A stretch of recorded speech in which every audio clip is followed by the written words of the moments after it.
Good evening and welcome to State of Business on Art Television. I am Tamiru Nimsat. Let's have a look at the headlines. President holds a crucial meeting with MPs representing the North and East. Logistics Centre of the Colombo Port gets a 15-year tax holiday. News in detail. President Ranil Wickremesinghe held a meeting with members of Parliament representing the Tamil community from the North and East at the Presidential Secretariat recently. The discussions focused on a range of crucial matters addressing the needs and concerns of the Tamil community. Land rights for the people in the northern and eastern provinces took centre stage in the talks. The President and the members of Parliament deliberated on measures to ensure fair and equitable provision of land rights, a critical aspect for the residents of these regions. Laws related to resettlement and reconciliation were also at the forefront of the discussions. The meeting aimed to chart a course for the effective implementation of these laws, fostering harmony and unity among communities in Sri Lanka. The challenges faced by Sri Lankans in refugee camps in India were also a matter of concern and were addressed during the meeting. Efforts were discussed to alleviate these challenges and facilitate the return and resettlement of those affected. The Tamil members of Parliament and the President further explored avenues to enhance development initiatives in these regions for the betterment of the local communities. The Minister of Public Security, Tiran Alas, declared an unwavering commitment to continue the operation aimed at suppressing drug trafficking and underworld activities in the country. The minister said this speaking at a media briefing held at the Presidential Media Centre last week. Minister Alas underscored the importance of public support and the current necessity for a united front against drugs and underworld activities. He expressed the vision of creating an environment where future generations can live free from fear or doubt. The minister said that the Navy has initiated a special operation to prevent the smuggling of drugs into the country through sea routes. He added that intelligence reports indicate the involvement of 4,665 individuals in drug trafficking and the underworld. In response to concerns about the abuse of children and women, Minister Alas announced plans to introduce a special hotline in the first week of January. The minister also said that women police officers will operate under this platform, recognizing that women may hesitate to share their problems with male police officers. Minister Pavitra Wanniarachchi revealed that the government is set to leverage modern technology to mitigate the human-elephant conflict. She said pilot projects including the use of high-intensity light currents, powerful sound waves and drones are already underway in regions such as Anuradhapura, Puttalam and Ampara. The minister made this announcement addressing a press conference at the Presidential Media Centre last week. Addressing the escalating human-elephant conflict, plans for the construction of 1,000 kilometers of new fences next year aim to prevent elephants from entering human-populated areas. 4,000 workers from the Department of Multipurpose Development Task Force have been recruited as permanent employees to protect these areas, offering a potential solution to the conflict. Additionally, various projects are being implemented to protect the living environment of elephants, including providing alternative lands through the Elephant Corridor. Minister Wanniarachchi emphasized the Forest Conservation Department's commitment to safeguarding the nation's forests. She said the focus is on allowing controlled access to valuable forest resources, with green tourism projects holding significant potential to generate revenue for environmental preservation. Stay tuned. We will return after the short commercial break.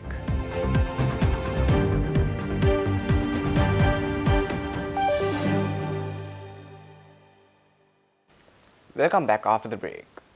A logistics centre in Colombo Port with China's CM Ports, Sri Lanka Ports Authority and Access Engineering will get a 15-year tax holiday.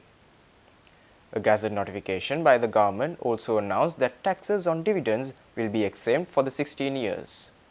The already planned logistics centre in Colombo Port with China's CM Ports, Sri Lanka Ports Authority and Access Engineering will get a 15-year tax holiday. Government sources revealed that 30 expatriates will be completely freed from income tax. The gazette notification clarifies that the corporate income tax exemption will start from the first year which the project company makes a taxable profit. It also adds that the tax exemption also can be kicked off just after the official commercial operations of 2 years. Out of 2 options, one will be applicable on the basis of whichever comes earlier. Government sources revealed that taxes on dividends will also be exempt for the 16 years. The project company will be exempt from withholding tax for the project period. The logistics center will be built on a 50-year build operate transfer project, and imports for the project will be exempt from value added tax, port and airport levy and export development cess for the 6-year project implementation period. Customs import duty will be exempted for project imports unless they are in a negative list. Import of items in the negative list will be allowed if they are not available in sufficient quantity domestically. State Minister of Finance Ranjit Siambalapitiya says that the target income from the excise department for the next year has been kept as 232 million rupees. Addressing an event held in Colombo last week, Minister Siambalapitiya said that the government has hopes on the department to make more income in the coming years.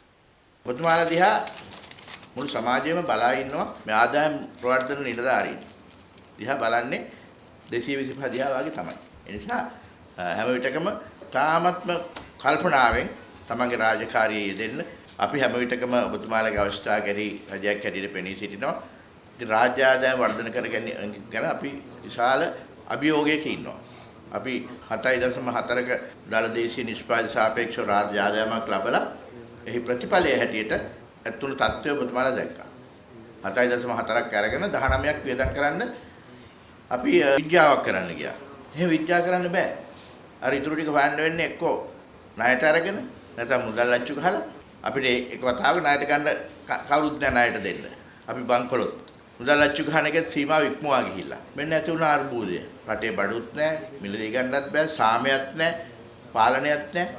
දැන් ඒ නිසා මේ 7.3 අපි ක්‍රමක්‍රමයෙන් උඩට උස්සගෙන යනවා. දැන් 7.3 2023 වෙනකොට අපි 9ට වඩා එහාට ගියා. 2024 අපි මේක 12න් එහාට ගෙනියනවා. 25 වෙද්දී 15%ට ගෙනියනවා.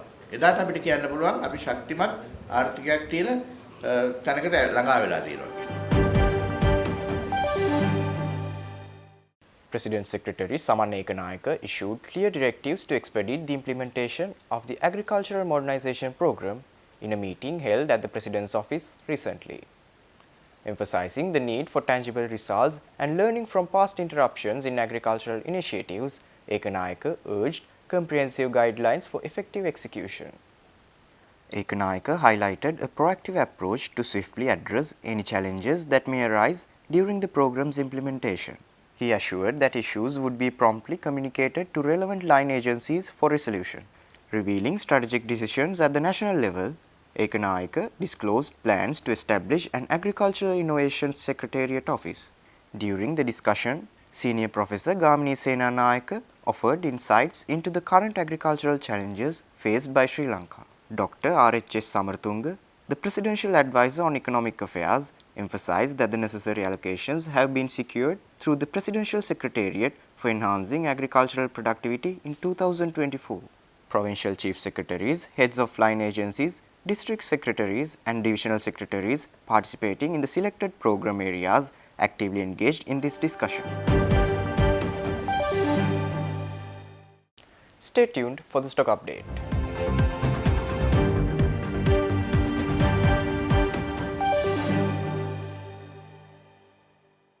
Up next are forex rates.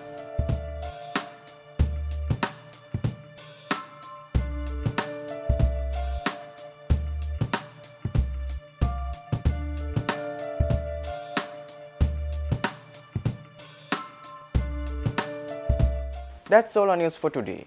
For this and more, subscribe to our channel on YouTube and follow us on Facebook.